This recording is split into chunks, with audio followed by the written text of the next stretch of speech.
औज़ुबिल्लाहिमिनश्शैतानिर्रजीम बिस्मिल्लाहिर्रहमानिर्रहीम। आज हम पढ़ेंगे chemistry class first year second chapter atomic structure और आज हम पढ़ने जा रहे हैं उसकी एक्सरसाइज। तो एक्सरसाइज में साथ में आपको मेरे लेफ्ट साइड पे पीडीएफ शो होगा और उस पीडीएफ के अंदर बकायदा मार्किंग भी होगी, सारे कुछ आंसर्स वगैरह सारी चीज़ें आपको यहाँ शो होगी और मैं साथ साथ रीड आउट करता जाऊंगा और साथ को करेक्ट ऑप्शंस भी आपको बताता जाऊंगा। तो सबसे पहले एक्सरसाइज के पहले क्वेश्चंस की तरफ मूव करते हैं। तो ये पहला क्वेश्चन मल्टीपल चॉइस क्वेश्चंस है। तो इसमें बहुत सारे मल्टीपल चॉइस क्वेश्चंस हैं और हम इसको ऐसे ऐसे सॉल्व करेंगे। तो सबसे पहला question, what does electronic configuration 1s2 2s2 2p6 represent? के ये क्या शो करता है? तो किसकी इलेक्ट्रॉनिक कॉन्फ़िगरेशन है? तो इसमें आप देखें ऑक्टेट कंप्लीट है, पहला शेल भी कंप्लीट है, दूसरा शेल भी कंप्लीट है। तो ये जो दूसरा शेल कंप्लीट होता है वो नियॉन में होता है जिसका एटॉमिक नंबर 10 है। तो यहाँ पे इसका राइट ऑप्शन जो है वो हमारे पास नियॉन है। Which subshell can hold a maximum of 10 electrons? के इनमें से कौन सा S P D F इनमें से कौन सा 10 इलेक्ट्रॉन्स को होल्ड करता है? तो इसमें वैसे हमारे पास इसका फार्मूला भी होता है 2 × 2l+1। इस तरीके से भी हम इसमें नंबर ऑफ इलेक्ट्रॉन्स का मालूम कर सकते हैं कि कितने इलेक्ट्रॉन्स एक ऑर्बिटल्स में आएंगे। तो इसमें डी सबशेल जो है वो हमारे पास डी की वैल्यू एल की जो है वो हमारे पास होती है 2। तो इसमें टोटली हमारे पास कितने इलेक्ट्रॉन्स आते हैं? 10 इलेक्ट्रॉन्स आते हैं। एस में 2 इलेक्ट्रॉन्स आते हैं, पी में 6 आते हैं, एफ में 14 आते हैं, तो डी में 10 इलेक्ट्रॉन आते हैं। How many unpaired electrons are there in the electronic configuration of 3d5? D5 system के अंदर D5 सिस्टम दो एलिमेंट्स का होता है। एक हमारे पास D5 सिस्टम जो है वो बेसिकली एक D5 सिस्टम क्रोमियम का होता है और एक D5 सिस्टम मैंगनीज का होता है। तो इसमें D5 सिस्टम में 5 इलेक्ट्रॉन अनपेयर्ड होते हैं। किसके अंदर? डी ऑर्बिटल्स के अंदर। डी ऑर्बिटल्स के आगे जो सब ऑर्बिटल्स हैं यानी उसके जो रीजन्स हैं वो 5 रीजन्स हैं और पांचों के पांचों रीजन्स में 5 अनपेयर्ड इलेक्ट्रॉन्स होते हैं जिसमें इसका ऑप्शन है डी। तो which element has the electronic configuration 1s2 2s2 2p6 3s2 3p6 4s2 3d8? तो d8 सिस्टम ना आयरन का d6 सिस्टम होता है, जिंक जो है d10 सिस्टम होता है, निकल का d8 सिस्टम होता है और कॉपर का जो है वो d10 सिस्टम होता है। तो इसमें राइट ऑप्शन है निकल।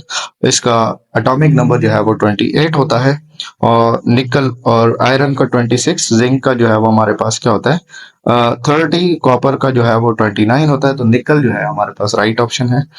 What is the electronic configuration of chloride ion? ये क्लोरीन आयन लिखा हुआ है, क्लोराइड आयन है। यहाँ पे क्लोराइड आयन होता है, Cl नेगेटिव को क्लोराइड आयन कहते हैं और सिंपल जो क्लोरीन होती है उसको वैसे Cl2 की फॉर्म में तो उसको क्लोरीन कहते हैं। तो क्लोराइड आयन का इलेक्ट्रॉनिक कॉन्फ़िगरेशन क्या होगा? तो क्लोराइड आयन ना इसका जो वैलेंस शेल होता है वो तीसरा होता है। ये थर्ड पीरियड का एलिमेंट है तो इसका तीसरा वैलेंस शेल है। तो इसमें बहुत सारी इलेक्ट्रॉनिक कॉन्फ़िगरेशन आपके सामने है। तो जो क्लोरीन है उसके वैलेंस शेल में जो पी होता है उसमें बेसिकली हमारे पास 5 इलेक्ट्रॉन होते हैं और जो उसका एस होता है उसमें 2 इलेक्ट्रॉन्स होते हैं। तो टोटल कुल मिला के जो इसके वैलेंस शेल में 7 इलेक्ट्रॉन्स होते हैं जो क्लोरीन होता है। लेकिन जब वो एक इलेक्ट्रॉन गेन कर लेता है तो उसके ऊपर नेगेटिव चार्ज आ जाता है, तब उसके पी में यानी 3p जो होता है उसके अंदर 6 इलेक्ट्रॉन पूरे हो जाते हैं और उसका ऑक्टेट कंप्लीट हो जाता है 3s2 3p6 जिसमें एंड में आ रहा है ऑप्शन ए। तो ये हमारे पास राइट ऑप्शन है। मैग्नीशियम, अच्छा ये इसमें सी ऑप्शन 3p7 लिखा हुआ है तो ये तो कभी हो ही नहीं सकता। पी में 6 इलेक्ट्रॉन टोटल आते हैं, इसमें 7 लिखे हुए हैं और डी जो है उसमें 3p8 लिखा हुआ है तो उसमें 8 इलेक्ट्रॉन तो कभी नहीं आ सकते क्योंकि टोटल 6 इलेक्ट्रॉन आते हैं। तो जो सी और डी ऑप्शन है ये तो बिल्कुल टोटली रॉन्ग है ना। तो उसके बाद जो ए और बी ऑप्शन है इसमें से जो बी ऑप्शन है वो क्लोरीन की इलेक्ट्रॉनिक कॉन्फ़िगरेशन है और जो हमारे पास ए ऑप्शन है वो बेसिकली क्लोराइड आयन की जो है वो इलेक्ट्रॉनिक कॉन्फ़िगरेशन है। Magnesium has how many isotopes? तो 3 आइसोटोप्स होते हैं हमारे पास। इसमें 3 आइसोटोप्स होते हैं, एक 24 25 और 26 3 आइसोटोप्स होते हैं। तो इसमें ऑप्शन है सी 3। What is the basis on which molecular ions are splitted in mass spectrometry? तो mass splitting कहते हैं अलग होना, ठीक है, अलग तो इसकी अलग basically mass to charge ratio से होती है। तो mass to charge रेशो के ऊपर जब अलग होती है तो mass to charge रेशो यहाँ पे डिफ्लेक्शन जो करता है हर एक आइन, तो वो बेसिकली मैग्नेटिक फील्ड होती है। तो magnetic field is the right option. Electric field उसको एक्सेलरेट करता है। Velocity of ions electric field की वजह से होती है। ग्रिड यही होता है जो हमारे पास इलेक्ट्रिक फील्ड जहाँ पे उसकी प्लेट्स होती हैं उसको ग्रिड कहते हैं। तो उसमें से जो है वो स्प्लिटिंग उसमें स्पीड अप होता है, और जो मैग्नेटिक फील्ड है ये डिफ्लेक्शन या स्प्लिटिंग करता है।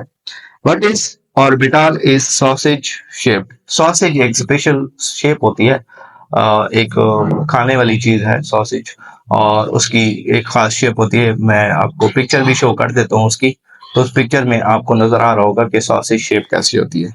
तो ये जो सॉसेज शेप है इसको डम्बल शेप भी कह देते हैं। तो इसमें जो पी सबशेल है उसका डम्बल शेप होता है या सॉसेज शेप होता है। बाकी एस का स्फेरिकल होता है, ठीक है, और डी का डिफ्यूज्ड होता है, ठीक है, ये भी डम्बल होता है लेकिन डिफ्यूज्ड होते हैं एक दूसरे के अंदर। और जो एफ है इट्स मोर कॉम्प्लिकेटेड।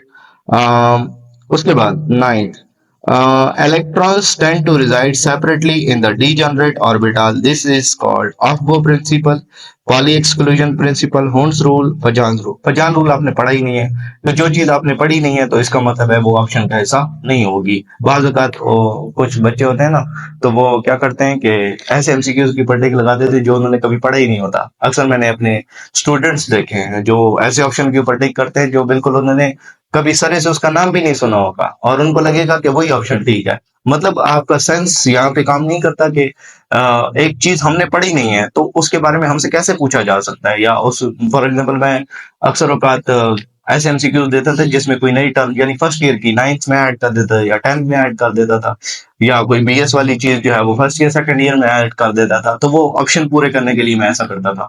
ऑप्शन पूरे नहीं हो रहे थे, 3 ऑप्शन कॉम्पिटिटिव होते थे, एक ऑप्शन ऐसा होता था जो कॉम्पिटिटिव नहीं होता, सिलेबस का ऐसा नहीं होता था, हम डाल देते थे। तो उसके बदले में नन ऑफ दीज डालना पड़ता था, या नन ऑफ दीज मैं डालता नहीं था। तो मैं अच्छा वो बच्चे क्या करते थे वो उसी ऑप्शन के ऊपर टिक कर लिया। मैं जाके जब उसको डिस्कस करने लगा बच्चों के साथ कि हाँ भाई ये इस ऑप्शन को क्यों आपने टिक किया, तो कहते हैं सर बस ये ऑप्शन टिक किया। मैंने कहा ये पढ़ा ही नहीं है तो फिर कैसे टिक कर दिया आपने इसके ऊपर, मतलब ये सेंस ही नहीं बनती इस चीज की। तो फजान रूल आपने यहाँ पे पढ़ा ही नहीं है तो इसका सेंस ही नहीं बनता, तो मतलब ये ऑप्शन तो नेग्लेक्ट हो गया। अब रह गए 3। तो of principle n plus L rule के मुताबिक इलेक्ट्रॉन्स की फिलिंग का नाम है। पॉली एक्सक्लूजन प्रिंसिपल जो है इसमें वो कहा जाता है कि 4 हमारे पास क्वांटम नंबर है ना, तो चारों के चारों क्वांटम नंबर सेम नहीं हो सकते हर एक ऑर्बिटल के लिए। तो एक क्वांटम नंबर उनमें से ऐसा होगा जो डिफरेंट होगा, यानी 2 इलेक्ट्रॉन्स अगर रह रहे हैं ना तो एक ऑर्बिटल में है तो उनके 4 के 4 क्वांटम नंबर सेम नहीं हो सकते। उनमें से एक spin quantum number obviously different होगा। तो होल्स रूल जो है ये राइट ऑप्शन है जिसमें कहा जाता है कि डीजेनरेट ऑर्बिटल अगर मौजूद हैं, एनर्जी बराबर एनर्जी वाले ऑर्बिटल मौजूद हैं, तो वो जो एनर्जी वाले ऑर्बिटल हैं इलेक्ट्रॉन सेम स्पिन के साथ ऑपोजिट यानी सेम स्पिन के साथ उन्हीं डीजेनरेट ऑर्बिटल में अलग-अलग रहना पसंद करेगा, बनिस्बत ये है कि वो इकट्ठे रहे और ऑपोजिट स्पिन के साथ रहे। तो ये होल्स रूल है, सेपरेटली रिजाइड करेगा electron. Which quantum number explain the splitting of orbitals in 3-dimensional space? पहला जो उसके बाद इसमें लिखा हुआ है principal quantum number, azimuthal quantum number, magnetic quantum number, spin quantum number. तो जो प्रिंसिपल क्वांटम नंबर है ये तो शेल्स के बारे में बताता है, एजीमुथल क्वांटम नंबर है सब शेल्स के बारे में बताता है, मैग्नेटिक क्वांटम नंबर ये स्प्लिटिंग के बारे में बताता है। कि फिर आगे बताता है कि जो हमारे पास ऑर्बिटल है ना सब ऑर्बिटल उसके रीजन्स कितने हैं, तो वो रीजन्स हमें जब उसको मैग्नेटिक फील्ड में लेके जाते हैं उसकी स्प्लिटिंग होती है तो फिर हमें पता चलता है। तो magnetic field magnetic quantum number is basically the right option. और स्पिन क्वांटम नंबर भी लास्ट में है। स्पिन क्वांटम नंबर तो स्पिन ऑफ इलेक्ट्रॉन के बारे में पता चला, तो लिहाजा ये ऑप्शन दुरुस्त नहीं है, सी ऑप्शन। तो उसके बाद गिव शॉर्ट आंसर्स क्वेश्चन है, शॉर्ट क्वेश्चन है। What is the importance of bore atomic model in modern atomic structure? तो प्रिंसिपल क्वांटम नंबर बेसिकली हमें बोर एटॉमिक मॉडल से पता चला, फिक्स एनर्जी का कंसेप्ट है। पहली बार जो है वो क्वांटम थ्योरी को बेस बना के एक मॉडल बनाया गया, उसके बेस से पहले जितने भी मॉडल थे वो हमारे पास क्लासिकल थ्योरी या न्यूटन के कवानीन के ऊपर बेस करते थे। तो ये पहला मॉडल था जिसने क्वांटम थ्योरी के ऊपर बेसिस बना के अपनी जो है वो बुनियाद रखी थी, और उस बुनियाद के अंदर फिर हम लोग जो है ना एटॉमिक स्ट्रक्चर को क्वांटम थ्योरी के मुताबिक पढ़ते हैं, फिक्स एनर्जी वाले कॉन्सेप्ट्स के साथ। बाकी इसकी जो मतलब के जो वर्डिंग है वो वर्डिंग मेरे सामने आपको शो होगी, ये आपने इसको नोट डाउन कर लेना है और ये आपके शॉर्ट्स नोट में आ जाएगा। Explain the charge and mass of fundamental सब एटॉमिक पार्टिकल्स। इसके लिए टेबल दिया गया है जिसमें इलेक्ट्रॉन के मास और चार्ज के बारे में लिखा गया है, सेम एज इट इज वही टेबल आपने इसको याद कर लेना है। Explain the periodic trends of atomic radius with justification, के आपने अपने आंसर को जस्टिफाई भी करना है, पीरियोडिक ट्रेंड्स बताने हैं। तो पीरियोडिक ट्रेंड्स दो तरह के हैं, एक अलोंग द ग्रुप है और अलोंग द पीरियड है। तो atomic radius along the period जो है वो रिड्यूस होता है और अलोंग द ग्रुप जो है वो इंक्रीज करता है। अलोंग द पीरियड उसके डिक्रीज करने की वजह यह है कि जो हमारे पास इफेक्टिव न्यूक्लियर चार्ज है वो बढ़ रहा होता है और जो शील्डिंग इफेक्ट है वो कांस्टेंट होता है, और नंबर ऑफ जो प्रोटॉन है और नंबर ऑफ इलेक्ट्रॉन है सेम शेल के अंदर जो है वो क्या हो रहे होते हैं, इंक्रीज हो रहे होते हैं। तो इसकी इंक्रीज की वजह से और शील्डिंग इफेक्ट के कांस्टेंट होने की वजह से जो इफेक्टिव न्यूक्लियर चार्ज है वो क्या होता है, इफेक्टिव न्यूक्लियर चार्ज बढ़ता चला जाता है, जिसकी वजह से वो एक दूसरे को जो अट्रैक्शन है वो स्ट्रांग होती जाती है, तो साइज जो है वो रिड्यूस होता है। फिर इसके बाद दूसरी अलोंग द ग्रुप देखें तो शील्डिंग इफेक्ट बढ़ रहा होता है, तो शील्डिंग इफेक्ट के बढ़ने से जो इफेक्टिव न्यूक्लियर चार्ज है वो कम होता है। तो इससे ये होता है कि जो वैलेंस शेल के और उसके बाद नंबर ऑफ शेल्स भी बढ़ रहे होते हैं, तो नंबर ऑफ शेल्स बढ़ने की वजह से क्या होता है, इलेक्ट्रॉन्स दूर होते जाते हैं न्यूक्लियस से, तो साइज जो है वो बढ़ता चला जाता है। तो how does shielding effect change the radius of an atom in a group from top to bottom, कि कैसे ये चेंज करता है shielding effect? Shielding effect basically है क्या? शील्डिंग इफेक्ट को पहले डिफाइन करना पड़ेगा। शील्डिंग इफेक्ट होता है कि जो बीच वाले इलेक्ट्रॉन होते हैं ना, एक वैलेंस शेल होता है, एक न्यूक्लियस होता है और उसके बीच में कुछ शेल होते हैं, ठीक है।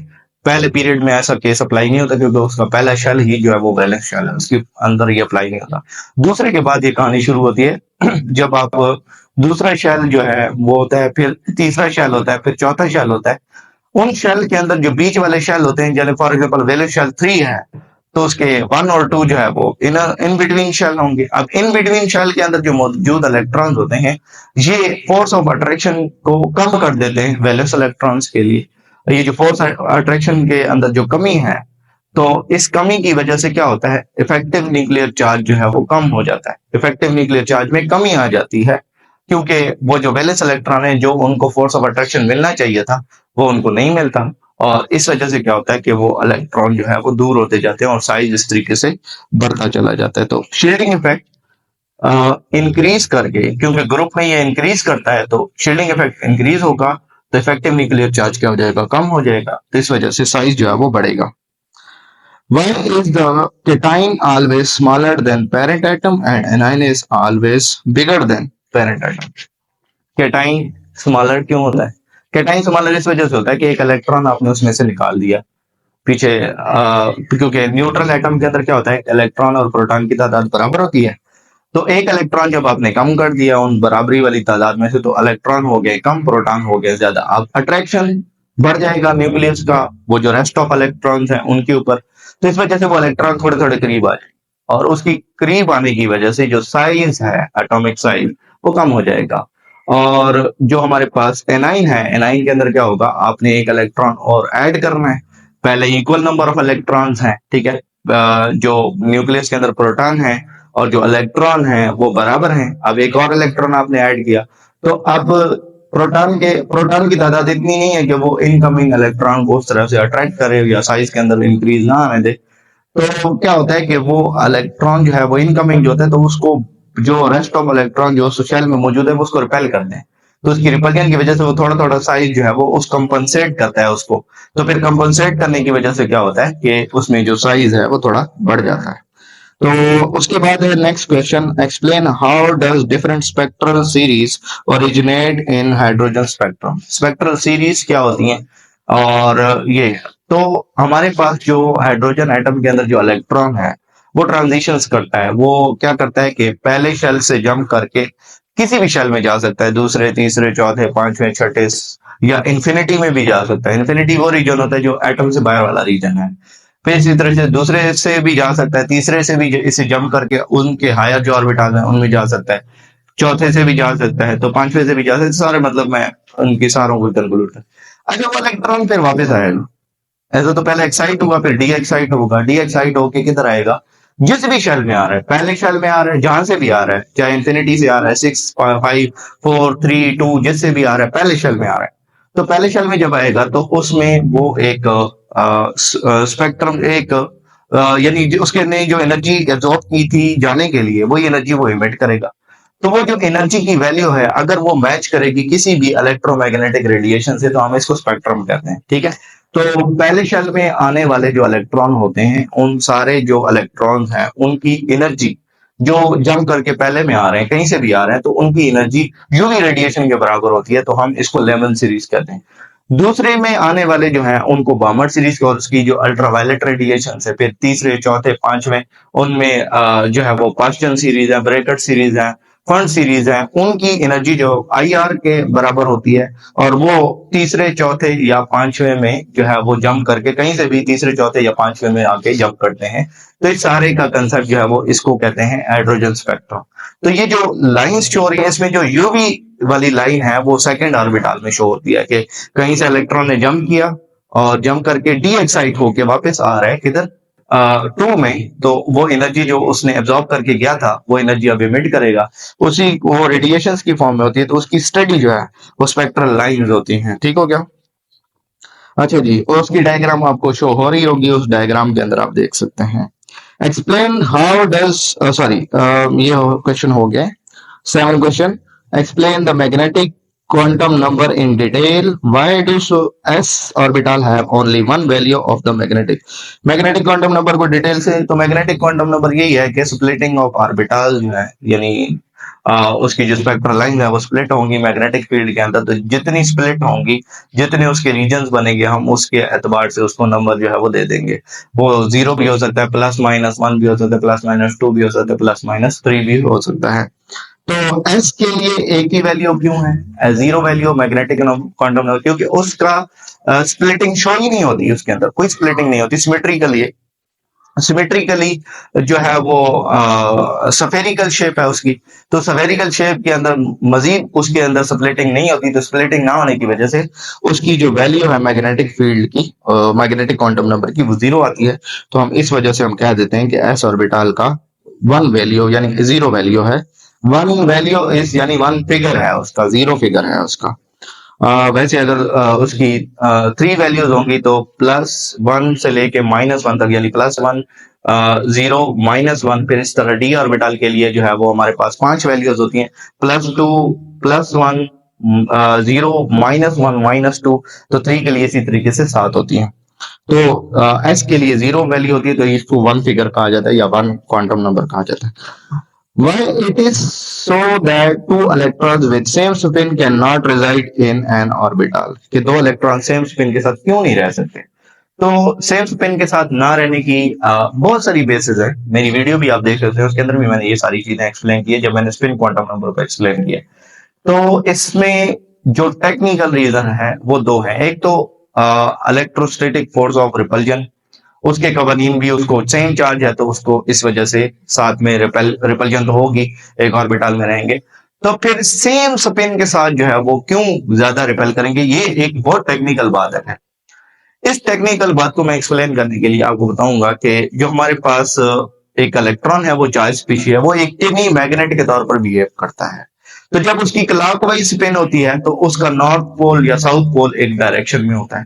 तो नॉर्थ पोल और साउथ पोल डायरेक्शन में होता है, तो फिर दूसरी जो हमारे पास होगी, जो दूसरा इलेक्ट्रॉन जो एंटी क्लॉकवाइज स्पिन करेगा, उसका नॉर्थ और साउथ पोल पहले वाले से क्या होगा, उलट होगा, जिसकी वजह से थोड़ा सम सॉर्ट ऑफ अट्रैक्शन उसके दरमियान में या थोड़ा बहुत हो जाएगी कि वो जो उसके फोर्स ऑफ रिपल्जन है वो कंपनसेट हो जाएगी। लेकिन अगर सेम पोल है फिर मैग्नेटिक फील्ड के भी और उनकी जो स्पिन है वो सेम है, तो मैग्नेटिक फोल्ड की ओरिएंटेशन सेम हो जाएगी। तो मैग्नेटिक फील्ड जो उसके गिर जनरेट हो रही है, तो वो जो उसकी सेल्फ मैग्नेटिक फील्ड है उसकी ओरिएंटेशन अगर सेम हो जाएगी तो वो सेम स्पिन में बहुत ज्यादा रिपेल करती है। तो इस वजह से वो सेम स्पिन के साथ उसमें नहीं रह सकते, सेम ऑर्बिटल में। हाँ, डिफरेंट स्पिन के साथ रह सकते हैं। अच्छा जी। तो अच्छा, इस सवाल का आंसर ना आपको मेरी वीडियो में मिलेगा और रिटन फॉर्म में है वहां पे, तो आप वहां से भी इसको देख सकते हैं। अच्छा, उसके बाद है जी calculate, sorry, why 3D orbital has greater energy than 4s orbital, explain n plus L rule. 3D में n प्लस एल रूल जब अप्लाई करेंगे तो 3D के लिए n की वैल्यू 3 है और d के लिए l की वैल्यू 2 है, तो 3 प्लस 2 5 वैल्यू आएगी 3D के लिए, और 4s के लिए 4 जो है वो n की वैल्यू 4, 4 प्लस 0 इसकी 4 वैल्यू आएगी। n plus L rule, l जो है l की वैल्यू s के लिए क्या होती है, 0 होती है, तो इसमें 4 वैल्यू आएगी। तो 3D की वैल्यू 5 है n प्लस एल रूल की, और 4s की जो वैल्यू है वो 4 है, तो इस वजह से 3D जो है वो बाद में फिल होगा और 4s पहले फिल होगा क्योंकि इसकी कम एनर्जी है। Calculate the average atomic mass of magnesium keeping in view the relative abundance of isotope। तो ये जो कॉन्सेप्ट असेसमेंट है 2.7, कॉन्सेप्ट असेसमेंट 2.7 के अंदर ये सवाल हल हो चुका हुआ है ऑलरेडी, आप इसको जाके वीडियो में देख सकते हैं। मेरी प्रीवियस वीडियोस में ये सारी चीज शामिल है। What is the effective nuclear charge? What is the effective nuclear charge? बहुत इंपॉर्टेंट क्वेश्चन।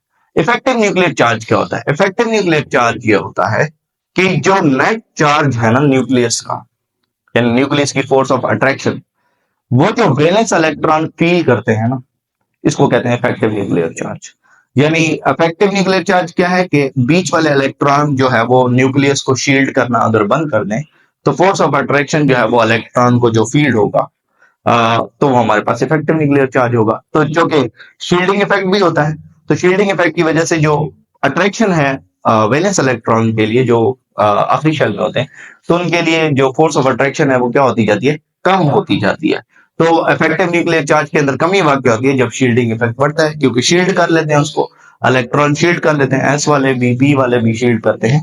तो इस वजह से हम कह सकते हैं कि जो इफेक्टिव न्यूक्लियर चार्ज है वो फोर्स ऑफ अट्रैक्शन है, नेट फोर्स ऑफ अट्रैक्शन, जो बीच वाले इलेक्ट्रॉन होने के बावजूद आखिरी वैलेंस शेल जो फील करेगा फोर्स ऑफ अट्रैक्शन, उसको हम इफेक्टिव न्यूक्लियर चार्ज कहेंगे।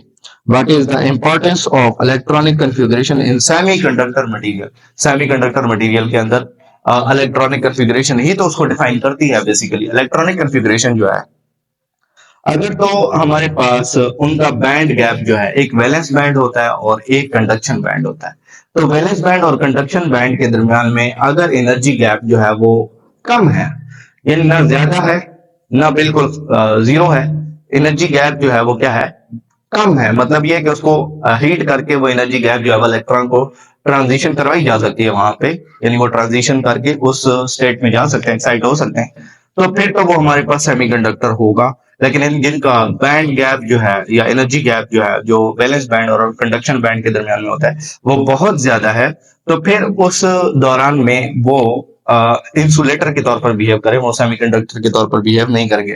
तो ये जो सिलिकॉन होता है, जर्मेनियम होता है, इन दोनों का जो बैंड गैप होता है वो कम होता है, तो इस वजह से ये सेमीकंडक्टर के तौर पर अपने आप को, इसकी प्रॉपर्टीज जो है वो शो करते हैं। Why is there a large ionization energy gap between second and third values in magnesium atoms? अच्छा, ये मैग्नीशियम में जो थर्ड आयनाइजेशन एनर्जी है और जो सेकंड आयनाइजेशन एनर्जी है उसके दरमियान में इतना ज्यादा डिफरेंस क्यों है? तो सिंपल सी बात है, यानी उसके वैलेंस शेल में 2 इलेक्ट्रॉन्स होते हैं, 2 इलेक्ट्रॉन्स निकालेंगे तो उसके लिए एक सोफिस्टिकेटेड अमाउंट ऑफ एनर्जी लगेगी, इतनी ज्यादा नहीं होगी क्योंकि वो वैलेंस शेल के इलेक्ट्रॉन है, उसको आप निकाल सकते हैं। लेकिन जब आप कोर इलेक्ट्रॉन्स को निकालें, क्योंकि तीसरा इलेक्ट्रॉन अपने कोर से निकालना है, तो वो जो वैलेंस शेल में तो 2 हैं, तो तीसरा इलेक्ट्रॉन कहां से निकलेगा? वो तीसरा इलेक्ट्रॉन तो ऑब्वियसली वो हमारे पास कोर एटम, कोर शेल से निकलेगा, जो उसके इन बिटवीन शेल है, तो वहां से जब इलेक्ट्रॉन निकालेंगे तो ऑब्वियसली उसको एनर्जी बहुत ज्यादा चाहिए, वहां से निकाले, उस अट्रैक्शन से निकालने के लिए बहुत ज्यादा एनर्जी चाहिए, तो इस वजह से इसका जो गैप होता है वो बहुत ज्यादा होता है। उसके बाद डिटेल्ड क्वेश्चंस हैं। Explain quantum number in detail, सारा क्वांटम नंबर का जो जितना भी लिखा हुआ है वो सारा छाप दो भाई। तो ये इसमें जो है वो question number 4, what is mass spectrometry, explain explain, सारा मास स्पेक्ट्रोमेट्री एक्सप्लेन करें भाई। इसमें आपने कुछ भी नहीं छोड़ना है इसके अंदर। Describe different rule adopted for electronic configuration of element, होन रूल, पाली एक्सक्लूजन प्रिंसिपल और अफबो प्रिंसिपल के बारे में बात हो रही है भाई। ये सारी आपने एक्सप्लेन करनी है इसके अंदर। Explain ionisation energy trends in the product table with justification of three these trends and anomalies.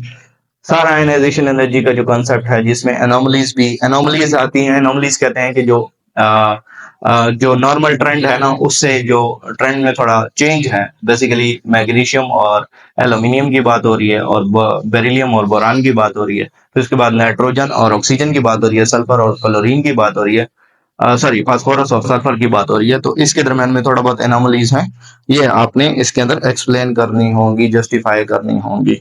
तो इस तरीके से आपने आयनाइजेशन एनर्जी को एक्सप्लेन करना है। खैर आप एक्सप्लेन कर लें, बुक के अंदर सारा डिटेल लिखा हुआ है। और मेरी वीडियोस आपने अगर नहीं देखी ना तो वीडियोस के अंदर बड़ा ही मतलब कि ऑर्डर्ड मैनर में लिखा हुआ है। अक्सर औकात बच्चों का क्या होता है कि बच्चे जो है ना वो पैराग्राफ की जो बेसिकली होती है ना, पैराग्राफ की जो लिखने का तरीका कार है उसको देख के उनको जो है ना वो बड़ी अजीब सी फीलिंग आती है कि यार मैं ये पढ़ूंगा कैसे, इतना घुच मुच करके लिखा हुआ है।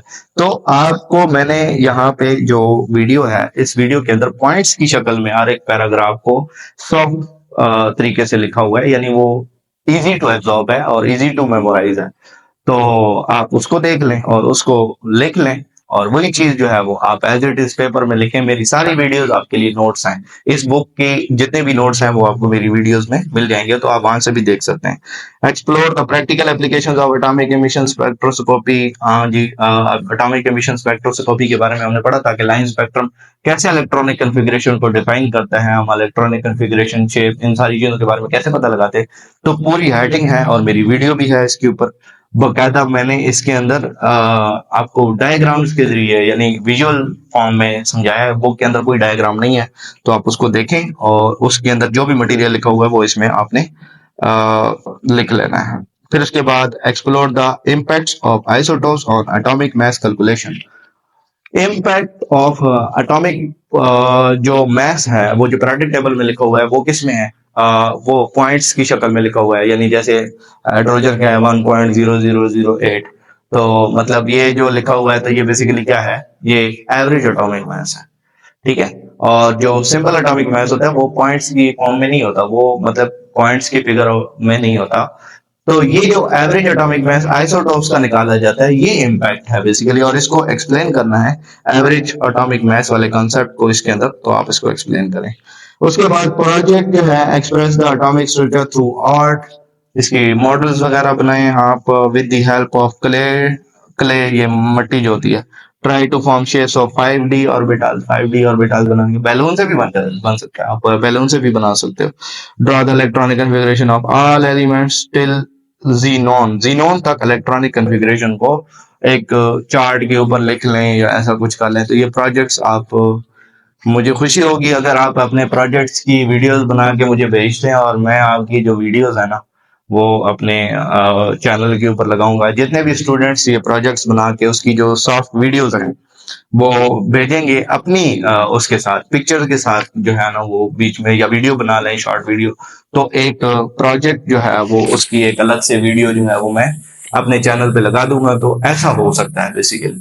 आप ऐसा करें कि आप सारे जितने भी प्रोजेक्ट्स के बारे में लिखा हुआ है इसकी पिक्चर्स बना लें, अपना प्रोजेक्ट बनाएं, उसकी पिक्चर्स बनाएं, साथ में अपनी भी पिक्चर्स बनाएं, अपनी डिटेल्स लिखें उसके अंदर। और एक बिल्कुल वेल डिफाइंड पिक्चर होनी चाहिए, ऐसी नहीं हो कि जिसके लो पिक्सल हो। अच्छी पिक्चर बनाएं और फिर मुझे भेजें, अपने जो सैंपल्स हैं वो मुझे भेजें। मैं वीडियो में आपके प्रोजेक्ट्स की जो है वो तस्वीरें वो शो करवा दूंगा। ठीक है जी, अल्लाह हाफिज। अगर आप इस चैनल पे नए आए हैं तो इस चैनल को सब्सक्राइब करें, वीडियो को लाइक करें, शेयर करें, कमेंट करें, अपने क्वेश्चंस कमेंट में लिखें। जो भी आपका क्वेश्चन है तो वो आप कमेंट में लिख के पूछ सकते हैं। Thank you so much.